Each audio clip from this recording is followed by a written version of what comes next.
Boa tarde. Para você que tá aí e diz assim, ó, escreve nas minhas redes sociais. Tamo junto, Olga, a partir do meio-dia até 1 hora da tarde. Sejam todos bem-vindos nessa tarde gostosa de novembro, daqui a pouco dezembro, daqui a pouco Natal, não é mesmo? Muita gente já com a casa enfeitada, a gente já tá aí também, tem árvore, tem Papai Noel, tem tudo. Ah, e tem até cachorro com um bonezinho de Papai Noel, quer ver? É da onde essa? Lá de São José do Rio Preto. Isso mesmo, essas imagens, gente, viralizaram na internet. Tá dentro da mochila, né, na garupa de uma motocicleta. E ele parece estar super tranquilo, né? Tá com o gorrinho, olha ali, o gorrinho de Papai Noel. Até agora ninguém sabe quem é o motociclista que estava carregando o bichinho. E a Soraya, que foi quem postou, disse que nunca havia visto um cachorro sendo transportado dessa maneira. Sabe que eu também não? Nunca vi. É um golden, né? É um filhote. De óculos escuro. Observa. Bom, de acordo com o capitão da Polícia Militar da cidade, o Código de Trânsito considera animais como carga. E pelas fotos, o cão está bem condicionado ali. Não está gerando perigo, portanto, não caracteriza uma infração. Que só é proibido transportar pessoas e animais e também objetos entre os braços ou as pernas. Mas na garupa, não. Então não cometeu infração. Agora, será que isso é uma infração ou não? O homem que empurrou e derrubou o garoto de 11 anos?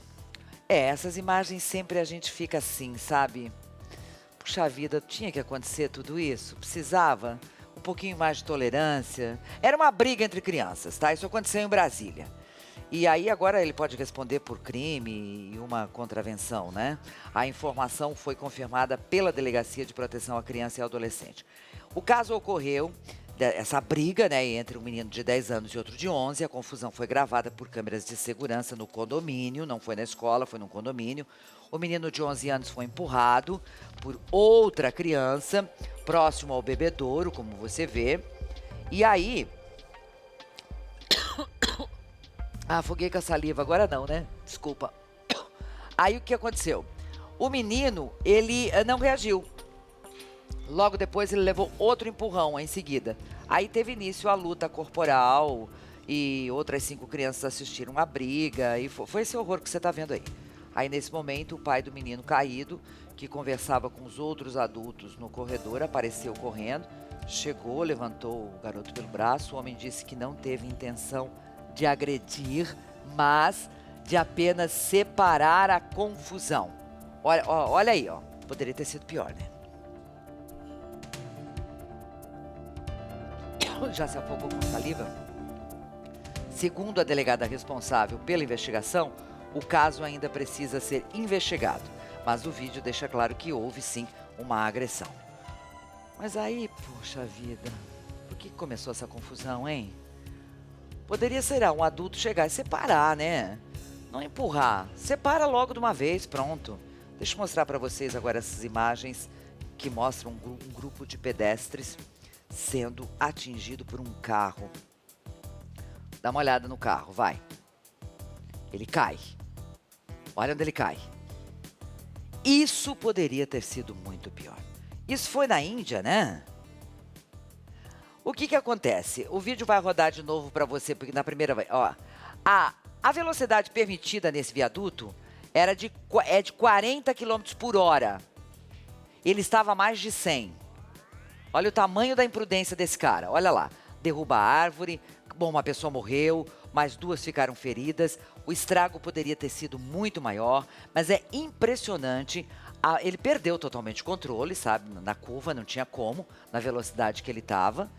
E, infelizmente, olha isso, gente.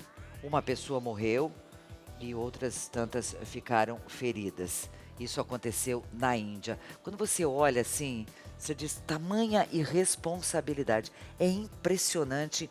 Olha, essa placa quase que atinge a moça, né? Bom, ali ele atingiu o quê? 2 carros, né?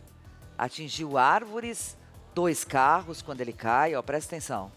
Olha que coisa impressionante. Ele bate nesse poste que tem ali no viaduto, na ponte, e cai.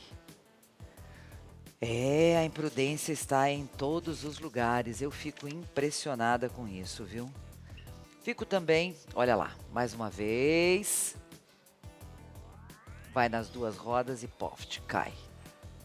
Nossa, se aquela moto estivesse passando ali naquela hora, pronto, acabou, era mais uma vítima. Agora, eu vou mostrar para vocês essa idosa de 76 anos que foi agredida e jogada ao chão. É muito triste a gente ter esse tipo de imagem. Veja você, ela está andando e aí ela sofre esse assalto. Isso foi em Santos, no litoral sul de São Paulo. A câmera de segurança da rua registra tudo. Ela teve a identidade preservada. Ela aparece aí andando na rua com sacolas, em seguida vem esse monstro de bicicleta, se aproxima dela, puxa as sacolas, tira tudo que pode dela e vai embora, a derruba no chão e tudo mais.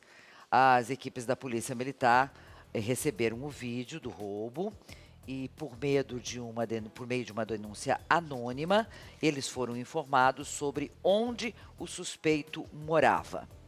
Olha que animal, gente. Não, chamar de animal é ofender os animais. Tadinha, 76 anos. Provavelmente dá a impressão que ela está vindo do mercado, né? Que ela foi. Olha só, que horror. Ela pode. A gente não tem notícias dela, do que aconteceu com ela, se ela se feriu, ou só foi, enfim, a pancada porque ela caiu sentada. Mas uma pessoa com essa idade cair sentada pode quebrar a bacia, o cóccix, não é mesmo? Porque é calçada de cimento. Deve ter levado os folões pelas pernas, pelos braços, porque ela reagiu, ela segurava, né, as sacolas. Ele levou, ela estava com bolsa. Eu não consigo ver depois do assalto se ele levou a bolsa que está a tiracolo dela. Eu acho que ele levou a bolsa dela. Pegou a sacola.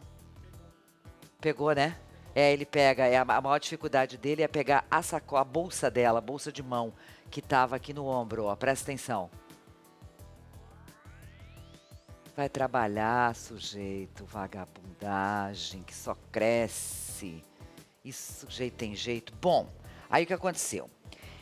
Quando ele avistou a viatura se aproximando, ele correu para dentro de casa.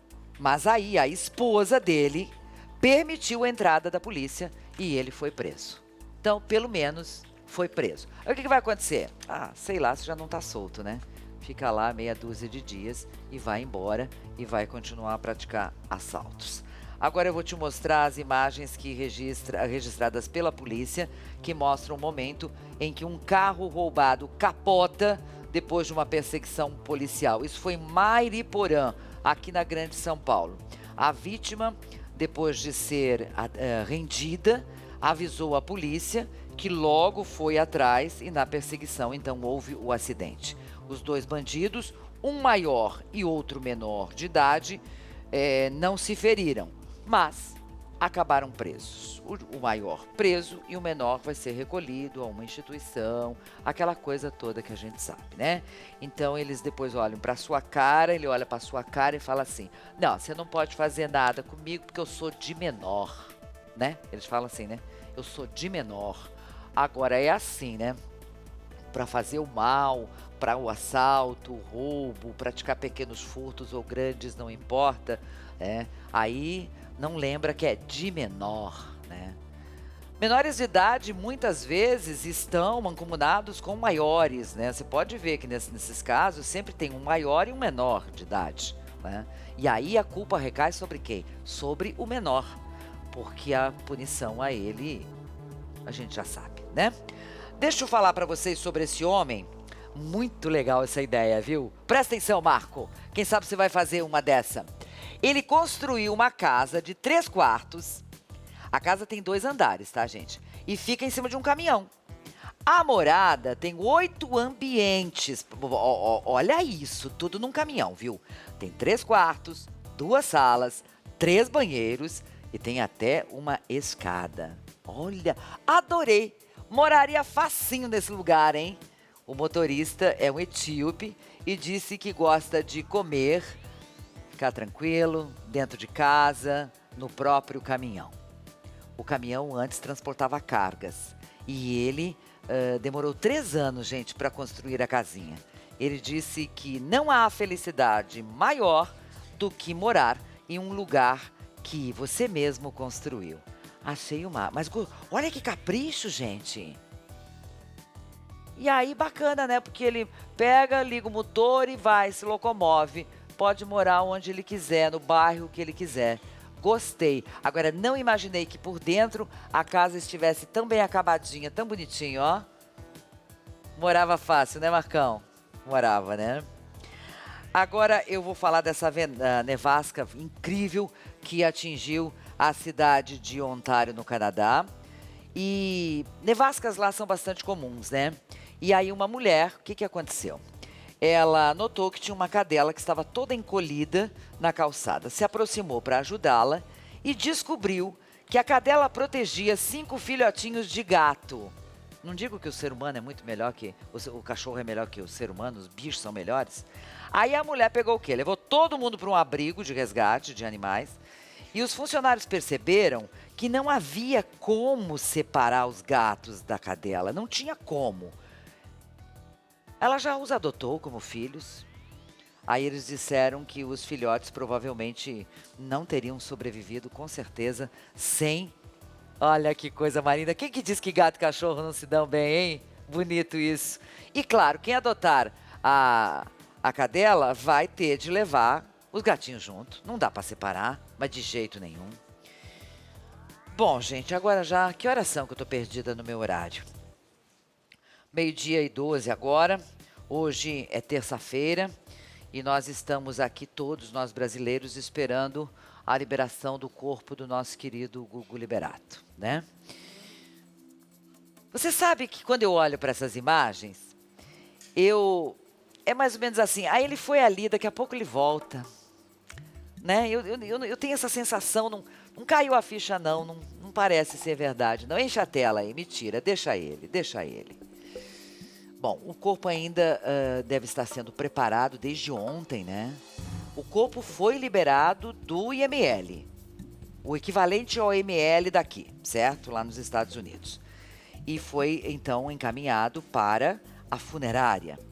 E essa liberação, porque é um trâmite burocrático também muito grande, né? Outro país, isso não é fácil também. Então, primeiro, todas as horas de preparação do corpo, inclusive o Serviço Funerário de Orlando disse que se a família quiser abrir o caixão para que os fãs se despeçam de Gugu, vendo-o pela última vez, vendo o seu rosto, será possível. Tal trabalho, como é que chamam?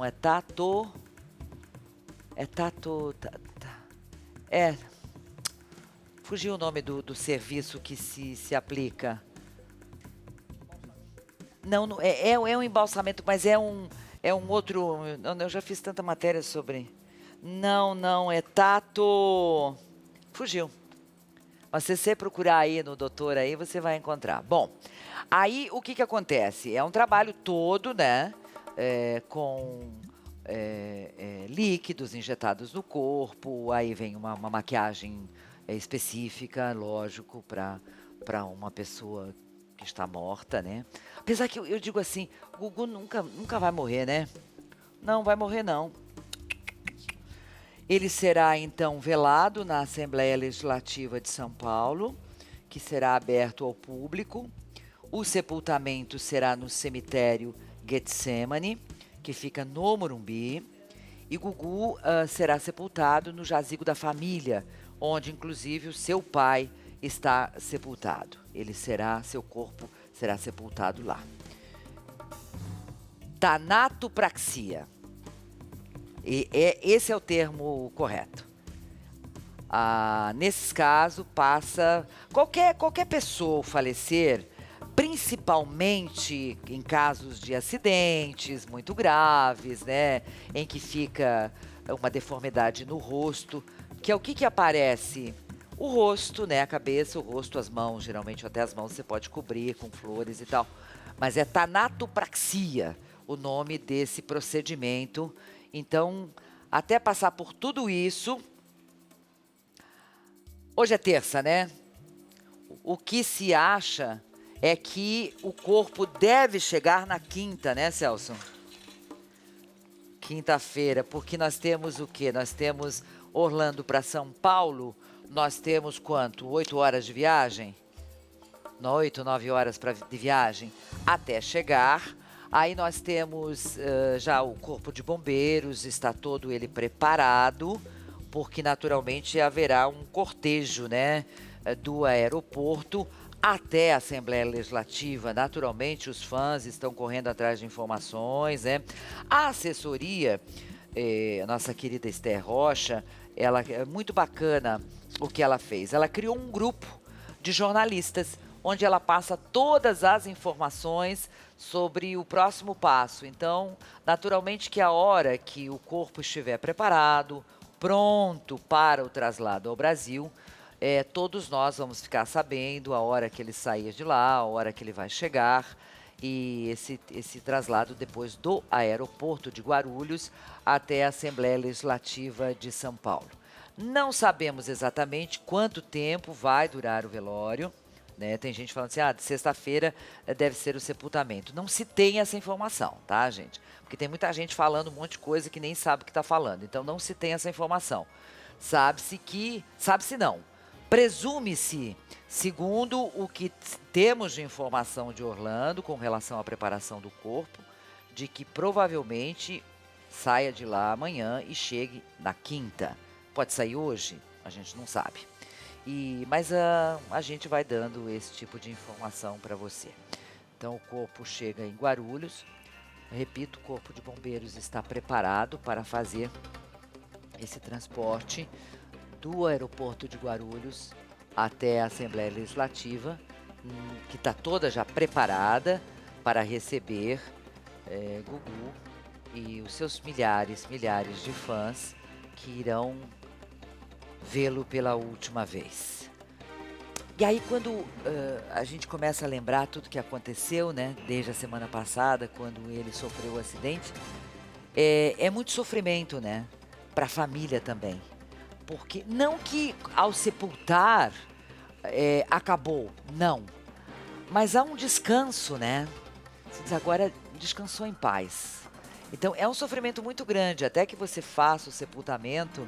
É muito doloroso tudo isso, porque é um assunto que você está ali, está resolvendo toda a parte burocrática, o traslado e tudo mais que isso implica, não é mesmo? E a gente fica assim, né, Gugu? Eu li um texto.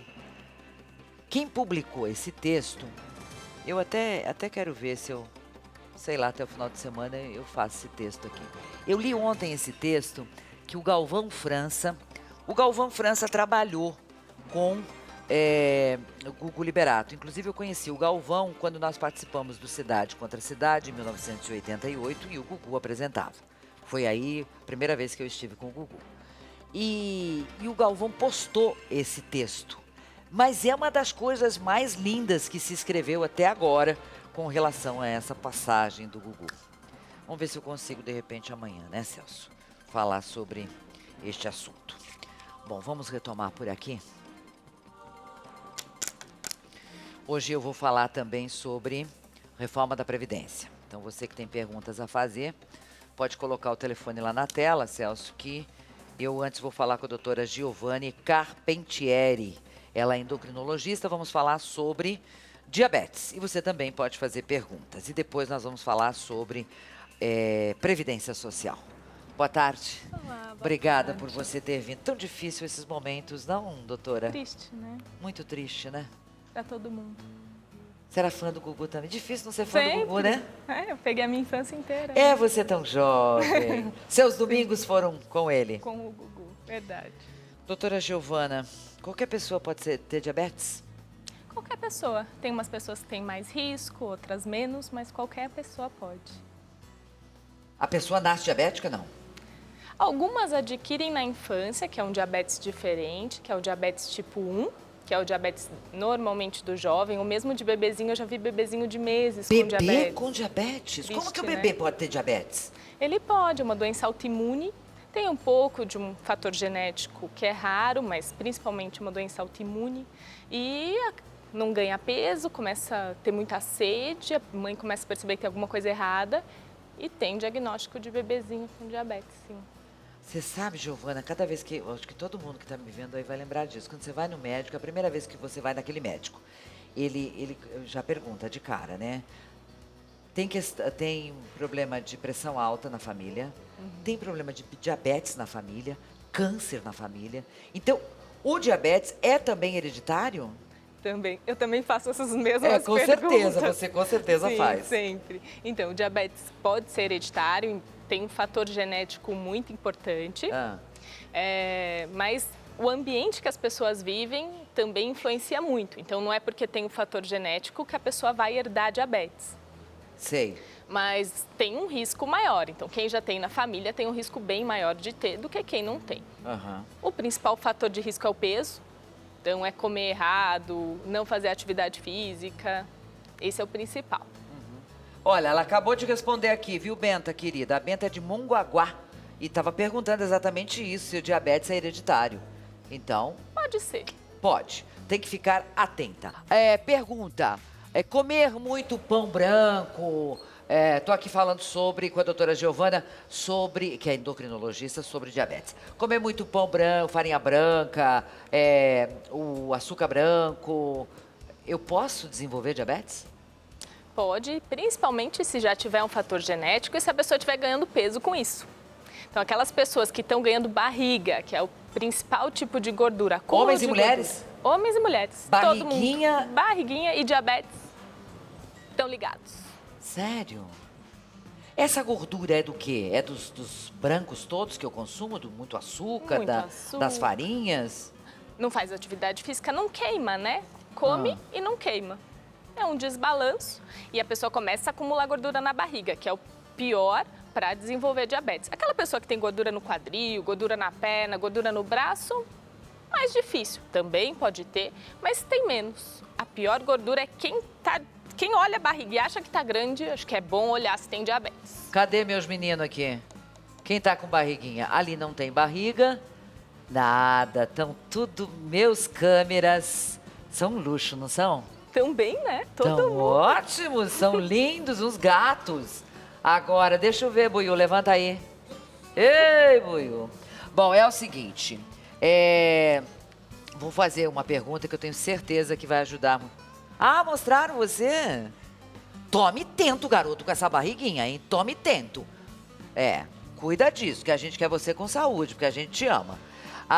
Uma pessoa, por exemplo, que está grávida, de 8 meses, está com diabetes. Quando nasceu o bebê, ou outras grávidas que estejam nos vendo, que estão na mesma situação, o diabetes vai embora ou não? Sim, quando é uma diabetes gestacional, o diabetes vai embora. O bebê tem, ao longo da vida, maior risco de ser obeso e também de ter diabetes. E ela, no futuro, mesmo não grávida, ela tem um risco maior de desenvolver diabetes ao longo da vida. Mas logo que o bebê nasce, ela cura o diabetes porque é um processo que depende dos hormônios e da gestação. Então, por que ela fica diabética na gravidez? Principalmente por causa de um hormônio secretado pela placenta, né?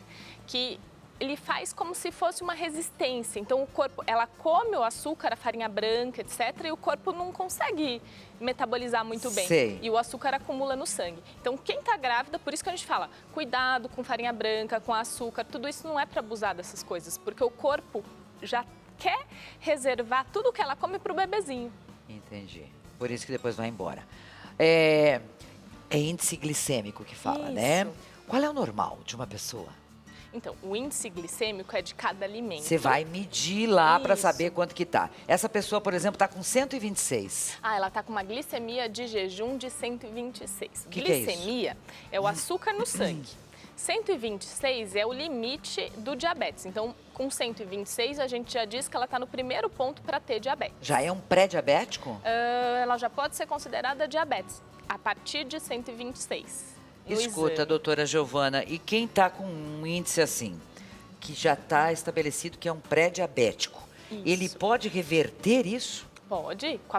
Se ele perder mais ou menos 5% do peso, normalmente já reverte o diabetes. Também é reversível com mudança de estilo de vida, aumentar a atividade física, aumentar gasto calórico, alimentação. Tudo isso pode reverter esse pré-diabetes que o paciente tem. É, gente, é sério. Tô aqui fazendo perguntas para a doutora Giovana Carpentieri. Ela é endocrinologista. Vamos falar. Quando você diz que eu posso reverter, isso é muito bom. Sim. Porque eu conheço um monte de gente que diz assim, eu tô pré-diabética, o que é que eu faço? Quer dizer, começar uma caminhada já é alguma coisa boa. Uma caminhada, a gente fala atividade física que mais conta, que eu mais gosto, musculação, uma coisa com peso, um exercício mais que a pessoa consiga ter mais músculo para depois não reganhar o peso que ela perdeu. Porque para o diabetes desaparecer, a gente fala que é para acontecer uma remissão do diabetes, a pessoa normalmente tem que perder peso, mudar estilo de vida, ter mais músculo, ter menos gordura. Tem que tirar todo o açúcar, Giovana? Não todo, mas restringir. Mas aí o que você aconselha? Você aconselha trocar o açúcar, o branco pelo Demerara, ou sei lá, o açúcar mascavo, ou adoçante? O que é melhor? Normalmente eu vou falando para a pessoa diminuir, mudar o paladar. Então, ir diminuindo. Sim, pode trocar pelo Demerara, pelo mascavo, pelo adoçante. Eu faço uma brincadeira com meus pacientes. Pensa que o açúcar e a farinha são alérgicos. Você é alérgica a açúcar e alérgica à farinha branca. Você vai querer comer? Ah, é bom essa. Se você tivesse alergia boa a camarão, técnica sua. não é?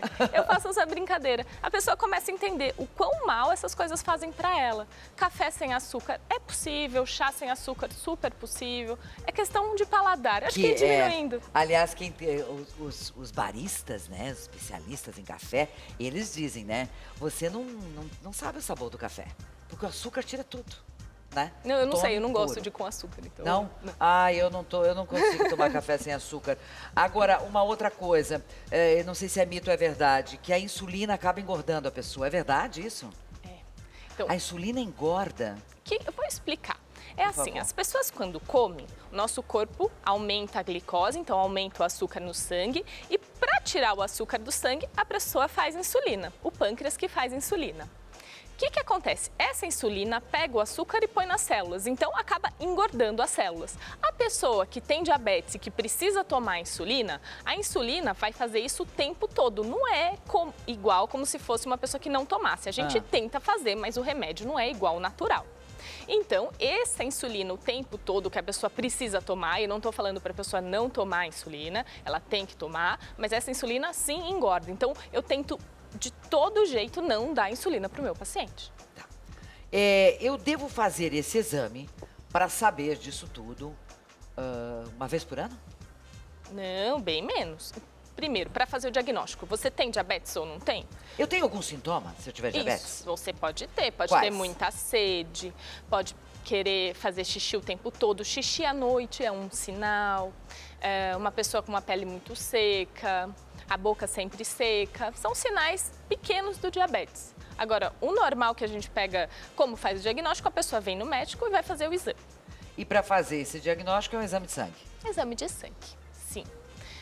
O diagnóstico que a gente faz em qualquer pessoa, a gente não começa cedo, a gente começa mais tarde a pesquisar diabetes. Então, se a pessoa tem história familiar ou já está acima do peso, a partir dos 25 anos já seria uma boa época para pesquisar diabetes. Agora, quando você fala de até ter bebê com diabetes, é muito preocupante, né? O índice, se eu tenho diabetes na família, o índice de eu ter é qual? A chance de eu ter é 50%, 30%, 40%, não tem? Depende muito do ambiente. Do estilo de vida. Do estilo de vida. Você é magra, difícil você ter diabetes. Então, os que são mais cheinhos é que tem mais chance. Isso mesmo. Mas eu conheço magros que têm diabetes. Tem também. Tem, você também conhece. Com a doutora Giovana, ela é endocrinologista e nós estamos falando sobre diabetes. Então, gordinhos tem que ficar mais atento. Se tiver com muita sede, faz muito xixi à noite. História familiar. Não perde o apetite? Não. Difícil. Perder o apetite. Só quando tá com muito diabetes, perde o apetite. Diabetes não tem cura. Muito. Entra em remissão. A gente nunca fala, eu curei do diabetes. A gente fala, Tá, mas quem seu tiver diabetes tá lá. Tá, então eu posso diminuir os índices e tal, mas tá lá, não cura. Não cura. Tem que estar sempre atento. Engordou, ganhou peso, escapou a alimentação, o diabetes. Isso a gente está falando do diabetes tipo 2. O tipo 1, que é o diabetes... Qual é a diferença entre os dois? são doenças Importante diferentes. a gente falar disso. Isso. O tipo 1 é o tipo autoimune, que o próprio corpo da pessoa vai lá, destrói um órgão que é o pâncreas e a pessoa não consegue produzir insulina. Essa pessoa tem que usar insulina para a vida inteira. Então, esse é o tipo 1, que normalmente é na criança, no adolescente e no adulto jovem. O tipo 2 é o adquirido, é a pessoa por genética, hábito de vida errado, comer errado ou por estar acima do peso, a pessoa vai ter diabetes tipo 2, que é o diabetes que no começo o tratamento normalmente é com remédio pela boca e a insulina acontece quando o diabetes está muito, muito forte, que alguns pacientes precisam de insulina. Ok. Nós temos uma amiga aqui que está nos vendo e pode tirar a dúvida de outras pessoas. Ela é diabética desde os 12 anos, tem 22 e gostaria de engravidar. Então, para quem que é diabética e tem vontade de engravidar, o que você responde, doutora Giovana? Que ela pode engravidar quando o diabetes estiver bem controlado. Então, ela sabe o que eu estou falando, a hemoglobina glicada dela, que é um exame que a gente usa para controle do diabetes. Todo mundo que tem diabetes sabe o que é hemoglobina glicada, que é a média das glicemias nos últimos 3 meses no exame de sangue, né? Então, se tiver em torno de, para baixo de 7, 6, ela pode engravidar tranquilamente, se ela não estiver tendo hipoglicemia, que é o açúcar baixo no sangue. Bom, aí ela vai ter de discutir isso com o seu endócrino, com o seu ginecologista, essa parceria de médicos mas dá para ficar grávida e feliz. Dá, feliz. @ doutora Giovana, com 2 N's, _ endócrino. Esse é o endereço da doutora, tá na tela, para você que queira acessá-la no Instagram. Giovana, querida, muito obrigada. Foi ótimo. Obrigada, Olga. Foi muito bom. Tudo de bom. Daqui a pouquinho eu vou falar sobre Previdência com a doutora Tatiana Massari, que já esteve outras vezes aqui conosco. Então, você tem perguntas nessa área, manda pra gente que eu já vou responder pra você, tá? De Previdência Social, doutora Massari, que já esteve conosco outras vezes. Boa tarde. Boa tarde, tudo bom? Da nossa última conversa pra cá, o que temos de novidade? Por enquanto, nenhuma. Nenhuma. Tá valendo já? já? Tá valendo já, né? Tem uma PEC aí que tá correndo paralela, mas ainda nada certo. Tatiana, aquela pessoa que estava prestes a se aposentar, né? Sei lá, faltando 2 meses, ou 6 meses, 1 ano, o que acontece com ela? Ela vai entrar na regra de transição. Nós temos várias regras de transição. Então, eu tenho regra de transição para as pessoas que faltam 2 anos, para pessoas que faltam 5 anos.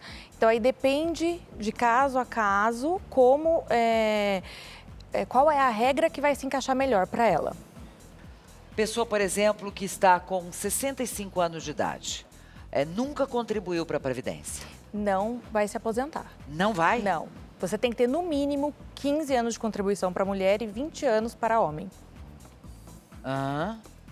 Não se aposenta. Aí nós temos, assim, se a pessoa não tem condições de se manter, nós temos um benefício que o governo disponibiliza, né? Que é um benefício que seria um salário mínimo para ajudar a pessoa. Sei. No caso, por exemplo, a pessoa hoje está morando na cidade, mas morava no sítio lá na roça, tá? Ela pode juntar esses anos todos? Pode. Como é que ela faz? Pode juntar o tempo que ela teve de rural, né, com o que ela está trabalhando agora na área urbana. Então, ela pode juntar sem problema. Como é que ela comprova a questão de ter rural. morado lá no sítio? Então, o rural. A comprovação são documentos extemporâneos, ou seja, certidão de nascimento do filho que conste que ele era agricultor, documento da fazenda, sabe aquelas documento que todo mês ele assinava, que ele entregava tanto de plantação ou colheita? Sei. Nota fiscal serve? Serve. Eu lembro de quando morava no sítio, o meu pai pagava uma contribuição que chamava Fundo Rural. Sim. Era uma espécie de um sindicato, né? Sim. E isso, no caso, vale. Aí depende de caso a caso, porque tem pessoas que são só rural, que só trabalhou na área rural. Aí nós vamos fazer um estudo, aí pode ser que eu utilize isso. Tá, para quem só trabalhou, que está lá só na área rural, quantos anos é para aposentar? Para aposentar, mulheres 55 anos, com 15 anos de contribuição, e homens 60 anos, com 15 anos de contribuição. Certo. Então, repita, por favor. Para você que é da área rural, Rural. você que quer se aposentar, tem alguém da família, é uma outra regra, tá, gente? É menos Isso. tempo. Não foi alterado na reforma, tá? O rural manteve a mesma coisa, homem 60 anos, 15 anos de contribuição e mulher 55 anos e 15 anos de contribuição. Muito bem. Olha, tem uma pessoa aqui, vamos respondê-la? Porque a gente procura responder um grande número de pessoas, mas essa pessoa está muito preocupada, ela tem discopatia degenerativa na coluna cervical e também lombar. Ela diz que tem 16 anos de contribuição na Previdência. Ela é lavradora, ela trabalha no campo. Ela tem direito a se aposentar por invalidez? Ela tem 49 anos. Sim, a aposentadoria por invalidez, ela deriva de um auxílio-doença, ou seja, ela tem que ter esse auxílio-doença, ela tem que primeiro entrar em afastamento pelo INSS nesse auxílio-doença e depois requerer a aposentadoria por invalidez. Aí ela vai passar por perícia, vai ver qual é o grau, tudo isso, mas primeiro ela tem que se afastar por doença, que por invalidez. Não, por doença. Por doença. Aí depois a gente transforma numa aposentadoria por invalidez se ela não tiver condições mais de voltar. Por exemplo, essa pessoa que está com 25 anos de idade tem 10 de contribuição do INSS. Começou a contribuir com 15 anos. Nossa. É 15, né? É. Com quantos ela vai se aposentar? É homem, mulher? Não fala. Se ela tem 10, mulher, 15 anos de contribuição, né? Mais a idade. Aí tem que ver o período que ela começou a trabalhar, contribuir, né? Como é a contribuição dela, aí é um pouco... Me dá um conselho. Por exemplo, jovens que estão nos vendo. Quem tem filhos e diz assim, eu quero deixar uma proteção, uma aposentadoria. Com que idade? Porque pode continuar, pode recolher com o seu carnezinho, individual, autônomo, né? Com que idade você aconselha? A partir de 16 anos, 16 anos. Estudante, nós já podemos fazer a contribuição facultativa. Ou seja, hoje no site do INSS, você cadastra a pessoa, gera o boleto e paga. O que eu aconselho, sempre pagar na alíquota de 20% sobre o imposto de renda. Sobre o salário mínimo, desculpa. Porque aí ele tem direito a se aposentar, tanto por idade como por contribuição. Mas a pergunta que a gente faz é o seguinte, você, que é uma especialista no assunto, é mais interessante eu recolher autônomo o INSS, começar bem jovem, lá com 16 anos, ou é melhor eu fazer uma aplicação, botar na poupança? Depende. Eu vou demorar quantos anos? Exatamente, depende. Depende do perfil da pessoa. Se a pessoa é poupadora e ela consegue guardar, ok. Ela pode fazer uma previdência privada, ela pode ter os dois. O ideal é ter os dois. Ter a previdência social e a previdência privada. Né? Aí depende do perfil da pessoa. Agora, se a pessoa não consegue guardar, então emite o boleto e paga todo mês. Minha filha, não é fácil não. Envelhecer tá pensando o quê? O dinheirinho da aposentadoria é bom. Não é fácil, né? Não é fácil. Como é que ficam as contribuições depois de tudo isso? A pessoa pode contribuir sobre... vamos lá, novamente falando do autônomo. Pode contribuir sobre um salário, 2, 3, mínimo? Sim, quanto que ela quiser? Ele pode contribuir em cima de quantos salários ele quiser. Né? Sempre o que eu aconselho ao cliente é fazer um estudo, né? Ter uma consultoria previdenciária, porque nessa consultoria eu consigo chegar num valor, num denominador comum para ele contribuir e atingir o teto da aposentadoria, que hoje é R$ 5.800. Uhum. Olha só, a Maria Madalena, ela tem 70 anos e ela fala que tem atrasado 2013, 2012. Ela fala como é que ela faz, isso pode ser a sua situação também, como é que faz para regularizar esses anos que estão faltando? Sim, ela pode ir até o INSS, ou no próprio site do meu INSS, ela pode fazer a simulação. No teu site tem como fazer? Eu posso colocar no Instagram. No seu Instagram? No meu Instagram. Tá, o Instagram dela, qual que é o seu Instagram lá? Arroba Tatiana Massari. ADV. .adv, tem o ponto, né? Tem um ponto. Tá lá, ó. Então, anota esse Instagram, por gentileza, que você tá vendo aí, ó. Arroba tatianamassari.adv. E aí, a pessoa mesmo vai poder fazer o cálculo. Ela mesmo pode fazer o cálculo, só que tem multa e juros. Então, aí, o que eu falo para a pessoa? Ela tem que verificar se vale a pena, se ela tem esse valor disponível, né? E aí é legal ela fazer até um estudo, por quê? Para ver quanto isso vai representar na renda dela, se vai aumentar a renda ou não. Mas, por exemplo, a pessoa está com 1 ano atrasado. Sim. Né?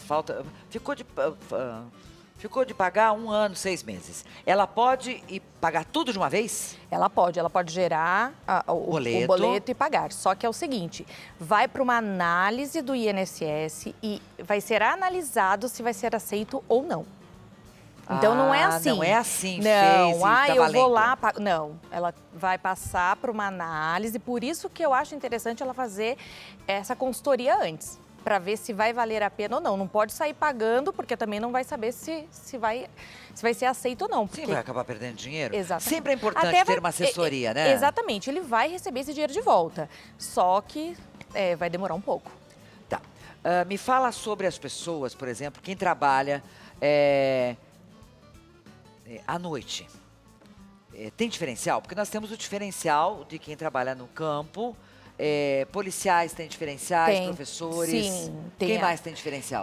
Policial, insalubridade. Insalubridade, periculosidade, quem trabalha na área médica, né, na área de saúde. Por exemplo?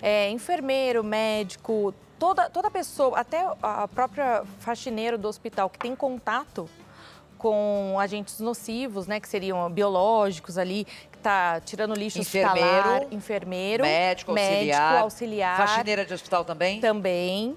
Aí ela entra... Eu não gosto desse nome, faxineiro, mas é mais fácil de todo mundo entender. Exatamente. Né? Quem faz a limpeza? Quem faz a limpeza, isso. Isso, melhor, mais bonito, né? Óbvio, é mais bonito. E esses têm diferença também. Agora, a pessoa que trabalha à noite, ela tem que receber... ela não tem nenhuma diferença, tá? Ela pode receber o adicional noturno, né? Que é o pagamento de adicional noturno, mas isso não tem absolutamente nada a ver com a Previdência, a não ser que ela vai aumentar um pouco a renda dela. Ok. Eu já continuo com a doutora Tatiana Massari, respondendo você sobre Previdência. Doutora Tatiana Massari, especialista em Previdência, tirando dúvidas. E olha só o que ela tem para falar para a gente agora. Presta atenção, você que já está aposentado, que se aposentou entre 88 e 91, pessoas que se aposentaram nesta época têm direito a uma revisão. Então, se você não fez, procure um advogado previdenciário e faça um cálculo se você tem direito à revisão ou não. Foi feito o cálculo da aposentadoria foi feito errado. Então, às vezes você tem um valor... Então, em 88. Entre 88 a 91. A 91? Isso. O cálculo foi feito errado. Foi feito errado. Então, você tem direito a receber essa diferença. Ela estava me falando aqui que a diferença pode ser uma mega sena, viu? Exatamente. É muita grana que tá lá. É muita grande, muita grana. Eu não sabia dessa informação. Olha como é importante a gente ter um advogado que entende realmente do assunto. Porque veja você, que se aposentou entre 88 e 91... Você que está aposentado, esse recado é para quem está aposentado. Você pode passar por uma revisão e ter um bom dinheiro. Sim. Por que não se divulga isso? Ninguém quer divulgar, né? Eles não vão divulgar. O que eles podem criar de empecilho é melhor. É por isso que existe o advogado para trazer esse benefício para o cliente. Olha, adorei. Você também que está aposentado. Eu me aposentei depois de 91, senão eu ia recorrer a isso, com certeza teria um dinheirinho lá. Essa pessoa que se aposentou entre 88 e 91, não esquece, tem direito a uma revisão. Se é o seu caso ou alguém da sua família, por favor, presta atenção agora, o que você tem que fazer?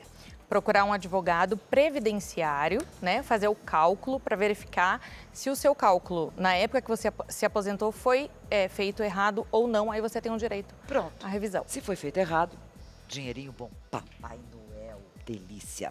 @tatianamassari.adv é o Instagram da nossa bonita. Até Obrigada. qualquer hora, meu amor. Muitíssimo obrigada pelas informações. Eu volto amanhã, meio-dia, com você. Muitíssimo obrigada pelo seu carinho hoje. O que é que a gente tem mesmo amanhã? Micropigmentação. Ai, a gente vai falar sobre traição. Uma detetive aqui no palco. Tá precisando, é? Não perde o programa amanhã. Beijo, até lá.